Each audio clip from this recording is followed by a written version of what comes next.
And this next session is called Time Machine into the Future. जी हाँ, ये अगला session आपको झलक दिखलाया जाएगा भविष्य की.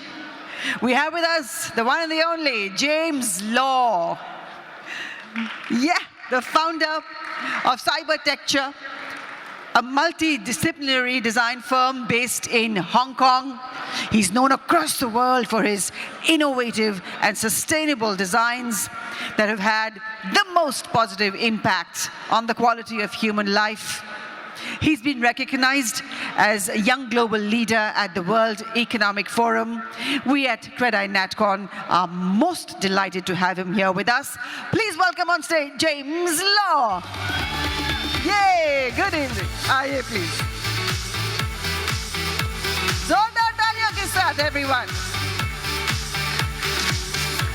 James Law, founder, chairman, and CEO of Cybertecture. And talking to him is the very dynamic Binitha, Dalal, Co-Convenor of the CREDAI Youth Wing, and the head fundraising Keystone Realtors and co-founder K Capital. Hello, and over to you. May I please invite on stage Dhruv Patel and Viral Shah of Team CREDAI Gujarat to felicitate James Law, please.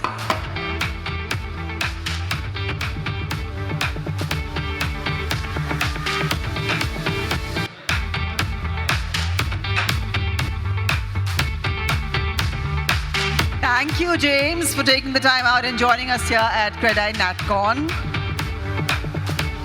Everyone in this packed house is looking forward to your session, I can tell by the excitement in the air. And Binitha is going to do a great job of this session. So Binitha, over to you. And one last time, निवेदन है आप सबसे कि आप सभी अपना स्थान ग्रहण कर लें. Thank you. Good afternoon, everyone. I think after a fabulous and power-packed session of Irfan sir and Manoj ji, we only now owe it to you, James, to take us to the future. So James has been more of a friend for the last decade. I remember the first time we met is when he was working with us on a project, and then he was kind enough to take us to Tokyo and make us meet the biggest of the biggest people over there because of all the great work that he does. I think this session is going to be an eye-opener on what design, functionality, future looks like. And I'll hand it over to you, James, to take it from here. Thank you very much, Binitha. First of all, I'd like to say a big thank you to CREDAI for having me here. There's many friends here, especially Baman, who invited me. So lovely to see lots of friends here. Today, we're going to take you on a very, very special journey. And this journey is very close to my heart because as an architect, we are very similar to the real estate industry. What we make shapes the lives of the people around us. And some of the buildings which I've had the privilege of building in India, I really feel they are like time machines. Because when they were built and when they were turned on and when people started to use them, they changed the society that they are placed in. These two buildings in Mumbai, the capital and one BKC, I proudly say, 10 years ago, instigated a rapid transformation of BKC, set the standards for what design and architecture can do to create BKC into a financial capital that is recognized around the world. But today, I want you to come on that journey with me.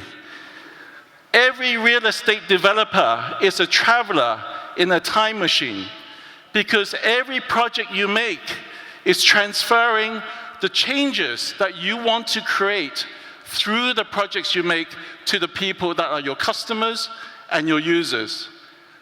So what is the future? What is that future that we want to travel to in these time machines? So today my talk is called Time Machine to the Future. And I want you to think from the point of view that you are a time traveler too. In Saudi Arabia, we were invited by the Crown Prince to think about what the future of the city could be. He told me that Riyadh has 7 million people and growing. What would this new Riyadh be if we had to start all over again? So we created something that broke all of the rules, because the future is about innovation and recreating what we are already knowing. A city of 7 million people, designed, engineered, powered, operated on a level that has never been done before. A city that is truly decentralized, no cars, no city centers, no traffic jam, entirely carbon neutral, growing its own plants and its own agriculture in its own district, conserving water, generating energy from new sources of energy around its own district. And this new Riyadh for post-2030 is a model of what this time machine can really take us to. For the people here in this room, your careers will span the next 50, 100 years. We must think ahead, just like my country, China, thought ahead 30 years ago, and look at what we have achieved. And today in India, we see the opportunities not to do the same things again, but to board that time machine, to create the next generation of city. And this city, being of absolute new invention, has new opportunities for employment, new opportunities for social fabric. Each of these technospheres, these megastructures, houses 55,000 people for work, play, and also their daily lives and the culture that they experience. And they will be connected using the hyperloops, autonomous driving, and with no need for the usual fabric of our society, which is the car. The buildings will be entirely carbon neutral, and the site would generate enough energy to power the entire southern parts of Saudi Arabia from the city itself. This city can grow limitlessly, and we must be optimistic about the future, that beyond 7 billion, 8 billion, 9 billion, 10 billion people on this planet, our urbanized areas must have a new kind of approach, a new kind of vision. So our cities really will become a different kind of experience. And real estate developers have a big role to play in that. You will be apportion opportunities in these cities to provide your buildings, to provide your services, as part of a brave new world, a world where the rules are upgraded. India becomes India 1.0 to become India 2.0, and so it should be. And so we really believe that architecture and real estate should be engineered for the future, that buildings are not what they seem today. They should not stay the same. These megastructures are designed to be more energy efficient, faster to build, easier to maintain, and keep us safe in an extreme world where climate change is already creating so many problems for us. Re-engineering and delivering nature again into our social fabric, opening up the land again, touching it as least as possible, was the kind of edict that the Crown Prince gave to me. So I bring that message and ambition from across the Red Sea to this platform to you, that this kind of ambition that China had and Saudi Arabia has, surely should also be something that India has. Another extremely brave project that we're doing for the Crown Prince at the moment on the Red Sea is an entirely new approach to what a city even means. This isn't about replacing a city. This is about creating the next kind of urbanization. This is a city for 3 million people built out of carving land from the Red Sea.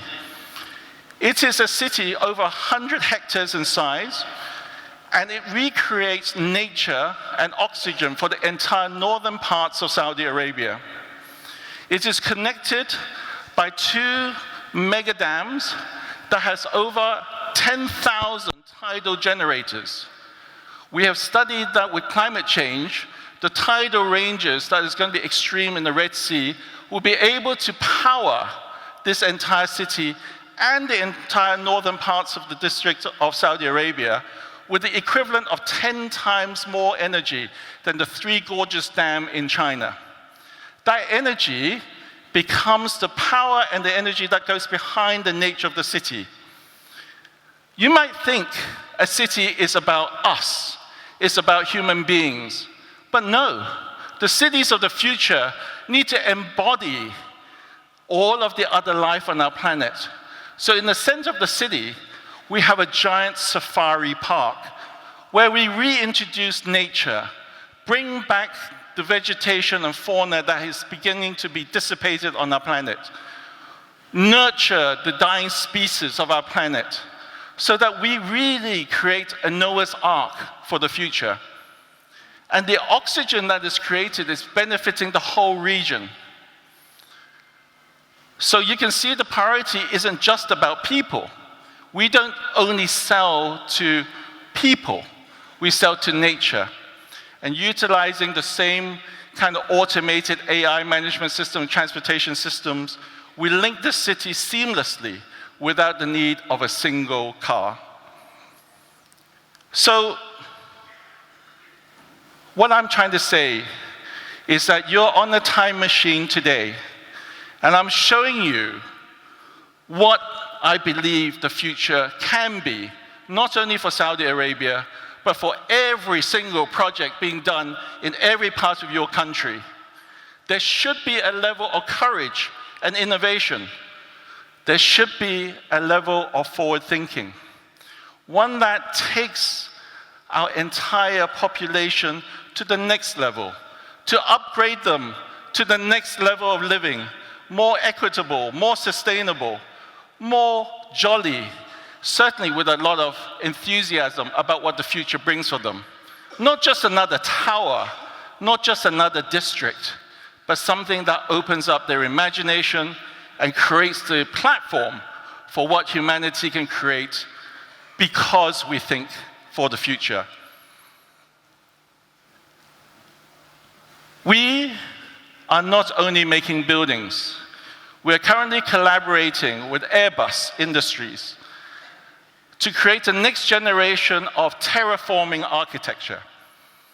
There's a lot of studies saying that on our planet, much of the attractive location areas will be affected by climate change. They'll become too hot. Radiation will become too strong. So, we've created a floating architecture that is able to fly autonomously around the world to create shaded shelters in the most sought-after areas on our planet. This flying architecture is entirely possible, and we hope to have the first prototype up and running in the next few years. And again, driven by the vision of the Crown Prince, to create a new kind of terraforming that protects his cities in Saudi Arabia, as well as activating the opportunities and protecting the assets that we have in our cities. This flying silver cloud, codenamed Silver Cloud, utilizes, of course, balloon technology, drone technology, etc. Also utilizes the latest in wireless transmission and energy. So the skin of this silver cloud actually absorbs the energy from the sun, uses a part of it for its own propulsion, but then further is transmitted back to the ground, where we can terraform parts of the desert to create oases and shelter for people that otherwise wouldn't use that part of the country. So we have a very powerful set of futuristic tools. What we design and build can change the nature of our ground. And this, I believe, is also an important part of our future. Of course, the value is in the buildable land. But one day we can not only build on the buildable land, but we have to create shelter for people on the unbuildable land. Architecture and architects, we love pouring concrete, we love destroying our planet, and that has to stop. I think we should work together to create new sustainable architecture that is very much like nature. This project we're doing in Africa actually creates artificial trees that live and breathe like a normal tree. In fact, much of the cladding material is also organic and grows over time. And this kind of organic architecture is one where we can actually build in symbiosis with nature, not in conflict with nature. We have the material sciences available to us. We have the know-how. We just need to open our minds. We need to be gardeners more than builders. We need to be horticulturalists more than contractors.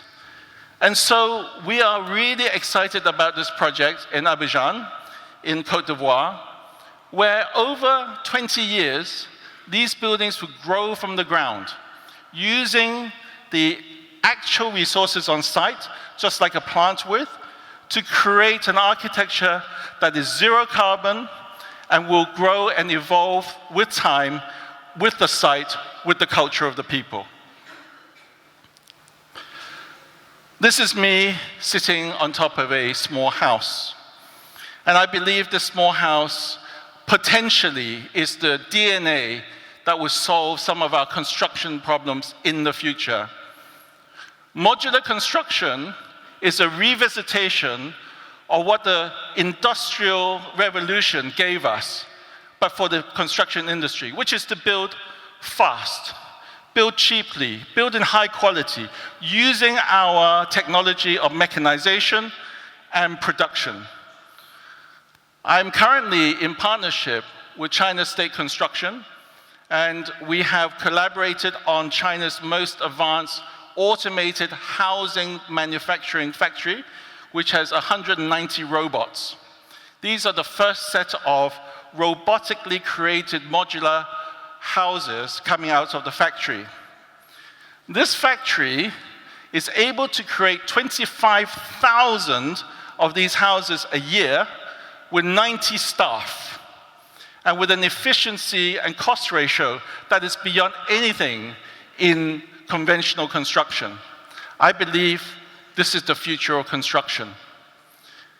And I believe that everyone can be an architect. When we build in a modular way, we can allow people to design their own house. They can choose these Lego blocks, combine together in the way they want. We don't need to guess what they want. They can participate in the creative process. And ultimately, why this is a solution for the future is that vast cities will not be built on site. They will not create clouds of dust and pollution. These cities will be built in factories, delivered to the site, uplifted into structures. And potentially for the users, they can move these modules to other cities one day, literally to move house. So today, in our time machine, we have bravely gone into the future. That courage to look at the opportunities is also an opportunity for all of you to evolve your businesses into not only profitable ones, but ones which have social responsibility and investing in a future that is more bright, more innovative, and more courageous. I think it's a real privilege for me to stand here and share some of these visions with you today.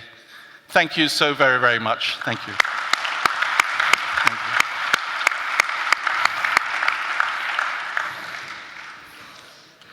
My God, James, you literally took the entire concept of thinking out of the box and you blew it out of the park, and we're all wondering whether we should go back to formwork, precast, or pre-constructed homes. It's amazing to see how you bring your imagination to life. And I think I've seen this across all the projects that you've created, and now with your partnership with the Saudi government. Just a couple of questions to kind of, take that conversation ahead. You spoke about sustainability and climate change. what is it that you've brought about in your futuristic designs now which are making this more sustainable than the projects that we're seeing today? You know, I think the sustainability challenge is one that is a wake-up call and something that we have to embrace. And different people approach it differently. Some people think it's a problem from which we have to U-turn from. For me, I believe that it is a wake-up call and challenge for us to innovate in our designs with new materials, new strategies, new planning, to create a second nature. A nature that is the next generation of nature. We cannot replicate nature, we cannot heal nature. But what we build in our cities, what we build in our buildings, can become an element of a new second nature. And so, in every aspect from design to construction, to planning to strategy, to really thinking about how our people uses our spaces, are the starting points for this new second nature. And I'm very optimistic about that. That's very interesting, and it's great to see that how you're trying to build it from design to architecture to implementation and delivery. I think a lot of people will wonder how much is it that it is costing the Saudi government to recreate these cities, which I'm not really sure if you have an answer, because that's a very important part if anyone wants to look at a project of this scale. So if you can just help us with that. So I cannot speak on behalf of the Crown Prince and Saudi Arabia, but what I can say in terms of budget is that on the scale of a nation, and thinking not in decades, but thinking in centuries, the potential size of these investments and the size of these ideas are minuscule.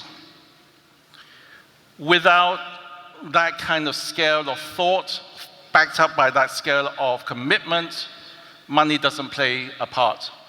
After that, the money needs to be put in. Of course, some nations are wealthier than others. But when you're building the potential 21st, 22nd century lifeboat for humanity, it isn't about penny pinching, especially at the inception stage. So I've been very privileged to be encouraged by very wise, strong leaders who have a vision that believes in something that is more than just the economics of today, but one that opens up the economics of the future. I'm sure, you know, it's a great thing when you are in that phase and have reached that place where you have the right people to back these ideas, because they are phenomenal to kind of bring to life. You know, you spoke about having this floating cloud to protect for climate change. I'm trying to imagine that over probably a city in India. And I just want you to just, touch a bit more on how that would function. Okay. And you can choose your city in India where you want to do it. So actually, the silver clouds is a very interesting concept. I don't know if you've noticed in the last 5 to 10 years, when we go out and we look at the sky, do you remember in your childhood days, clouds used to be around all the time? They floated around the sky. In the last 5 to 10 years, clouds have significantly decreased on our planet's surface. So the silver clouds is a kind of human-made analogy of our natural clouds, which provide us with shelter from our solar gain, but also gives us a kind of sense of protection, a sense of time as they float across. It is our intention that these designs are not like giant machines that float above you and kind of, the UFO has arrived, but very much a natural design that changes shape by its pixelation. Each part of the cloud is a self-motivated flying drone, changing its shape, dealing with the amount of climate control necessary over that particular area. So that, again, I bring out that word second nature. We hope that whether it's floating above the skies of India or China or the Middle East, it becomes a second nature that keeps us reminded of once upon a time the first nature that protected us. But now we have the second nature to re-augment what we have in fact lost before. So that's the purpose of the design. Nice. That's very interesting. I just wanted to know, where do you get your motivation and imagination from? Is it still Star Wars, or have you moved from there? Honestly, I'm asked a lot about this. I think the honest answer is this. I look around this room, I see every single set of eyes here. We all are very, very lucky. We are very lucky to be the builders of our planet. We are lucky to have the skills, the resources, the know-how, and the opportunity. It motivates me every day to keep learning, to keep looking around, to learn from others, to learn from nature, to learn from my travels, to learn from the archaeology of Egypt, about the beauty of the potentials that we still have ahead of us. From there, ideas pop up.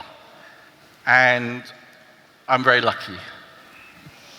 No, I think we're all lucky that we get to experience all your amazing ideas each time that you kind of come and chat with us. I think I'm going to ask you the last two questions, and then we can open up to the audience in case anyone has any questions. You spoke about creating artificial trees, okay? In a way, aren't you solving the challenge of deforestation? I try and then, it literally motivates people to cut more trees in a way. Actually, trees are an architecture that is more beautiful than any architect can do. But artificial trees have now got a role to play. For example, in Saudi Arabia, there is a plan to plant over 1 trillion trees. But some of these trees cannot be natural trees. They need to be trees that act as a catalyst to creating communities of trees that can grow in a healthy way, especially in the challenging areas. I love trees. I remember in my childhood days the opportunity to climb up trees and to experience nature. So I believe that we should make new generation of trees, either through bioengineering to make our trees more resilient to climate change, to actually technical trees that keeps us safe, that senses the state of the environment, warns us when there's pathogens, and really create, again, a culture of shelter that, again, unfortunately, we have managed to dissipate a lot in the last 50 years. Interesting. I'm going to ask the last question, and then I'll kind of open up to the audience. With the entire PropTech wave and the entire wave of artificial intelligence, ChatGPT, how much of it are you implementing within your projects? Because I know you do a lot of home automation as well. Very much, very much. Every single member of my company uses artificial intelligence for design, for management, for presentations, for drafting letters. Artificial intelligence is the new extra super arm on our body. And with the right values in place, we should all use it with a degree of wisdom to maximize our creativity, to maximize our productivity, and to use it to solve some of the problems that we can't solve ourselves. And by that I mean is when we design a city, like the ones you've seen, we cannot, as human beings, simulate or predict how they will work, how they will be organized, how they will grow, etc.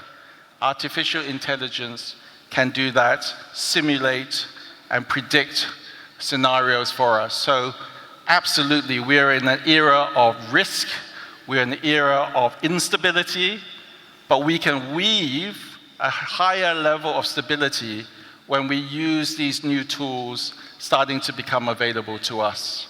Yeah. Wow, that's interesting. I'm going to open it up to the audience if anyone has any questions for James while we have him on stage over here. You will definitely also have him amongst us after this session, but anyone has any questions? Sorry? Have you written a book already? Oh, wow. As long as you would buy it, I will write it. Anyone else? Sarah, you have a question, wow. Okay, when you spoke of deforestation and all of that, right? You like it, yeah.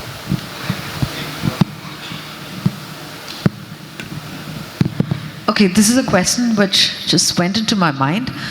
When you spoke of deforestation and solving, like with artificial trees, are we going? How do you weigh between going against nature, trying to solve the problem, or do you give importance to actually solving the real problem of getting more, what is with nature or flowing with nature? Yeah, very good question. In fact, there are many, many very, very knowledgeable researchers around the world who postulate that the rescue of our planet will be predicated on 3 approaches. One is an immediate kind of operative way where we build things that substitute what we have lost. The second way is a kind of homeopathic way where we try to encourage what was there before to grow again. And the third is one which is just based on time. We don't know what the future brings, but we just have to power it with an optimism that the previous 2 approaches will eventually yield a kind of critical mass that allows the planet to tell us how it can heal itself. And we'd never underestimate that, because at the end of the day, we are 1 out of 1 million species on this planet. And there are all these other species which are doing their jobs in trying to heal our planet. So in a small way, as an architect, as the human contribution, we're much more on the operative side. We try on a kind of policy and leadership level and a community level, try to be the homeopathic side. But then the third part is we have to rely on our planet over time to tell us what their final outcome would be. So we should do all of those 3 things at the same time. Awesome. I think that's been... Oh, you have one more question? Okay, can we do this offline? Yeah, so Jim, because I think it's lunch and everyone is really, really hungry after last night. But James, thank you so much. I think every time that we get to see you and you kind of present to us, it makes us feel like you can really go chase your imagination and bring it to life. I've seen it with each and every design, right from the flying pods to where you are today. Thank you so much. It's been an enlightening journey into the future. And we look forward to a conversation over lunch with you. Thank you.